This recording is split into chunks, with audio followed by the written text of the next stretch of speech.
Come on then, get your wellies on, and if you've got a dog, bring your dog. Let's go and catch up outside. Come on then.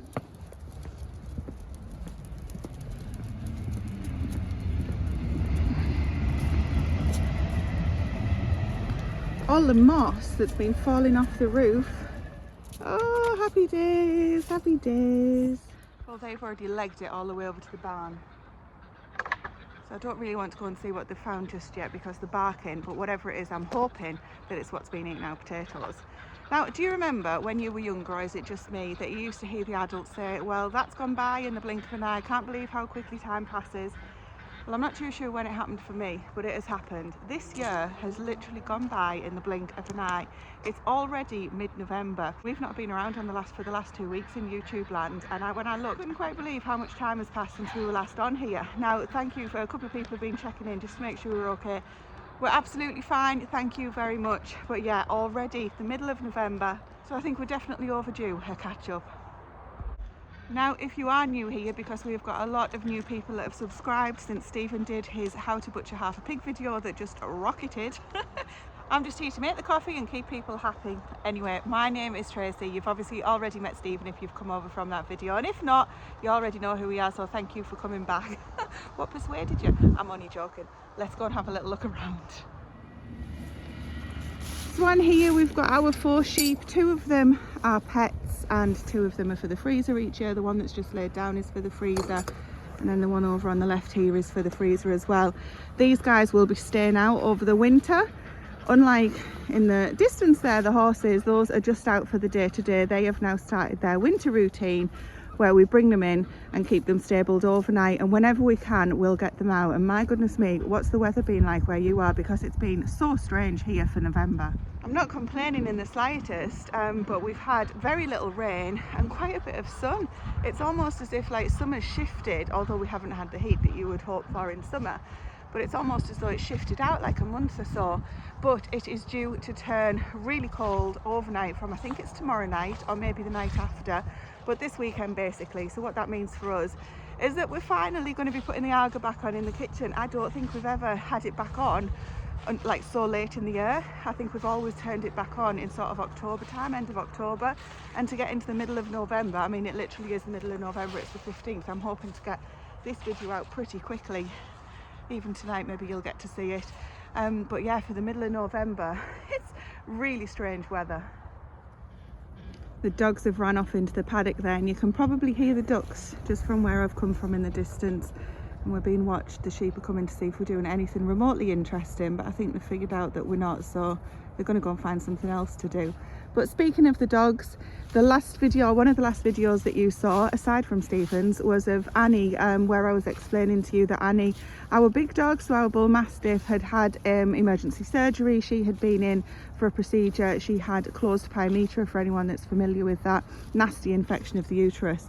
But she's actually recovering really, really well. She's in the house at the moment and she's got to still take it easy. Her scar is not healing as quickly as one would have anticipated, but it was a really big scar, to be fair. There's no problem, nothing like that. It's not infected or anything. It's just taking its time, and to be fair, that's Annie all over. So she is doing really, really well. I'm pleased with the healing process. We're just not pushing it by letting her come out and romp around and cause herself a mischief. So that's why I've got the 2 little ones at the moment. But that has what's been playing into where we've been over the last couple of weeks, to be honest. Keeping an eye in the distance because the dogs have run onto the other side of that fence there, and I don't want any more injuries or any more vet bills or anything like that. So over the last couple of weeks, we've just essentially been concentrating on Annie's healing, going to work in the dark, coming home in the dark, and just trying to survive. I think you guys know what it's like if you're out and kind of the only time that you get to see daylights on a weekend. It can be quite challenging. So we've also had Stephen's birthday and bonfire night. We don't necessarily celebrate bonfire night, but it's an excuse for Stephen to have yet another fire. So we had his family around. It was a lovely evening. Everybody had a fantastic time, and we got a fire going where we usually have a fire in the distance, got to look to where to point, and that's kind of where we sit sometimes. In the summer, Stephen and I tend to enjoy that. We'll just get the fire going and just sit around with a couple of beers and just chill after a hard day's work. But it was a really good weekend, and that's the thing, it is the weekend, so there's another weekend lost, and before we know it, it's mid-November. The sun's going down in the distance there, and it's really weird when you're out here in the field. I was out here the other night and it was just before the sun went down, and literally in the matter of 9 minutes, 10 minutes, it was just dark. It was quite eerie. That's an old pig ark. We did used to have the pigs on here. If you haven't been around before, this is where the pigs were for a couple of years. So I'm just going to have a wander around, keep checking on everything. The ducks sound like they're perfectly okay. I'm going to walk up to the goats and see how they're doing, and then go and check inside the barn and see what we've got planned for the weekend. So Stephen has been working in the house. So as I say, going to work in the dark, coming home in the dark. That means for us here on the Smallholding, evenings are generally jobs in the house. We tend to start the winter projects, or sometimes we don't do anything, to be honest. By the time we get home and get settled and have our evening meal, it's almost time to go to bed. We've just been saying actually we need to try and start eating a little bit earlier, because we do feel as though we're eating and then sleeping, and that's not really a good combination, is it? Although some might say it is. So yeah, Stephen is working on the winter projects. He has, we did share some footage of him working in one of the rooms in the house. Ideally, we wanted to be able to kind of restore that back to how it was when it was first built around, well, the original farmhouse was built around 1850, and then there was addition put onto it, and we're not too sure of the year that that was put on, but it's that room, the new sort of addition, that we're working on at the moment. The floorboards would have been fantastic if we could restore them back, but we just don't think it's going to be an option for us at the moment in this chapter of life.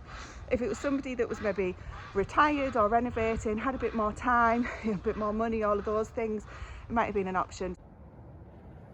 One of the dogs has disappeared. He'll turn up in a minute, I'm sure, but this is where our goats are. This area here was thick with nettles in the summer. Oh, and there's Apple. Hello, sweetie pie. Are you coming out? And our other goat will be just inside there. They are actually hatches that Stephen cut into the barn. It was something that we and ahed about quite a bit, because we didn't want to kind of take any of the integrity of the barn away, but it was honestly one of the best things that we've done, meaning that we can open from inside the barn in just one area instead of having to come outside and do everything outside when it's really bad weather or when it's just really dark, to be honest, because here in the winter especially, that sky is so black. There's no street lights or anything around here. But what these last few weeks have confirmed is how important it is for us to have things in store and to be ready to be able to put a meal on the table, not just for one night. You know, most people can just do it for one night unplanned, even 2 nights or 3 nights unplanned. But when you're going for a full week or longer, where you kind of just don't have the time, the energy, the mental capacity to put meals on the table, and you don't want to be eating out, you don't want to be getting takeaways and things. I mean, those things are okay in moderation, I guess, in terms of not telling anyone how to live the life here, by the way. I'm on about for us, but it gets so expensive, not to mention the health side of things. So it has confirmed for me how important it is to make sure that we've got those meals on the shelf, more than in the freezer for us, just because we haven't got the freezer space. Most of our things in the freezer are raw to cook, not raw, you know what I mean, frozen, fresh, that's the word I'm trying to think of, to cook, whereas the meals on the shelves are ready just to put in a pan to heat up. Now this area here where we've just started from, we've come around in a big circle, backs on to the garden, which the vegetable patch. At this time of the year we've obviously got the main harvests out now that you guys have seen, but there's still greens and things are coming. There's also my peas and my broad beans that have been doing absolutely fantastically, taking very good care of themselves, whilst I've been ignoring them and just getting on with what I've needed to get done over the last couple of weeks. This weekend I need to get into the polytunnel and get that cleared, and there's a few other jobs I'd like to get to in the garden as well. As I say, we've got the peas and broad beans growing nicely there, but I don't have the garlic and the onions in just yet. Now, looking back at my records, I have done them in November before, and we have had some very good, oh hang on, trouble eating the chicken food. Anyway, as I was saying, I have done them in November previously and they've worked out absolutely fine. We've got another busy weekend coming up away from the Smallholding, with other bits and pieces, appointments and different medical things for different people, etc. So it just shows you that that time on the weekend, the daylight hours, are so precious. We really need to try and fit everything in. So prioritising really is key, so that we can get as efficient as possible and get all of those jobs done that are the most important ones. Just keeping an eye on these two. I've checked all of the waters, everyone's got enough water, and I'm starting to lose light, so I'm going to think about bringing those horses in and getting those settled in the stable before it gets too dark and I end up getting my feet stood on trying to do things in the dark.